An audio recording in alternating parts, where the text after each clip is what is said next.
So what is the metaverse? Well, if you've done some Google searches, if you asked some experts, tech experts, CTOs, whatever, you've probably come across various different definitions.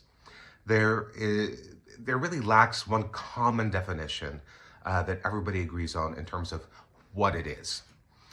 The reason for that is not because it's so obscure or it's so new or it's so fluffy, but when you look at a lot of the research and the literature around the metaverse, you'll come across three different principles time and time again. And it's about co-creation, community, and decentralization. So in essence, the metaverse by design is supposed to continuously evolve, change, adapt, grow, whatever you want.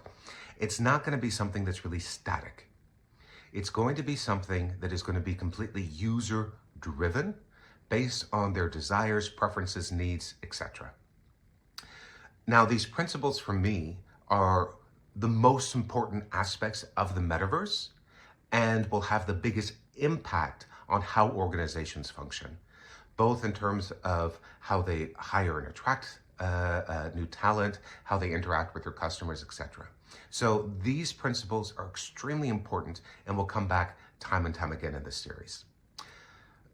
Now, to start to unravel a little bit really what the metaverse is about and to make it a little bit more tangible, let's take a step back and let's look at the history of the internet. Web 1.0 was all about information, trying to upload and access and process as much information as possible, really democratizing access to information. Web 2.0 was all about social media. How do we engage socially with each other through this digital technology? And Web 3 kind of brings all of those things together. It's about connecting people, places, and things in a very dynamic and digital way. There are various technologies that are making that possible, which we'll get into in this episode, and we'll come back time and time again as we explore how they're going to impact certain areas of business. Now, those technologies are 5G, the Internet of Things, and then various different realities. So we'll have virtual reality, augmented reality, mixed reality, and we'll get into what those mean. And then we also have very Metaverse or Web3 based technologies that are NFTs, blockchain, and crypto. The third element that I wanted to add to this definition is in the name itself, Metaverse. It's not about one single world. It's about multiple worlds, multiple communities, multiple identities, and multiple spaces.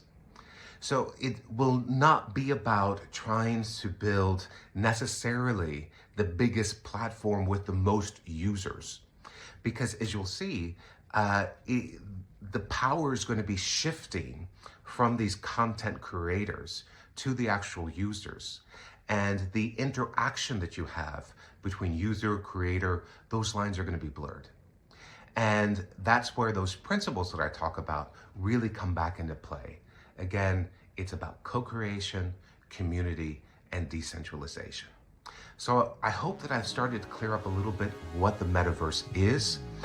If anything else, just remember those three principles, and also remember it's going to be about connecting people, places, and things in a very digital and dynamic way.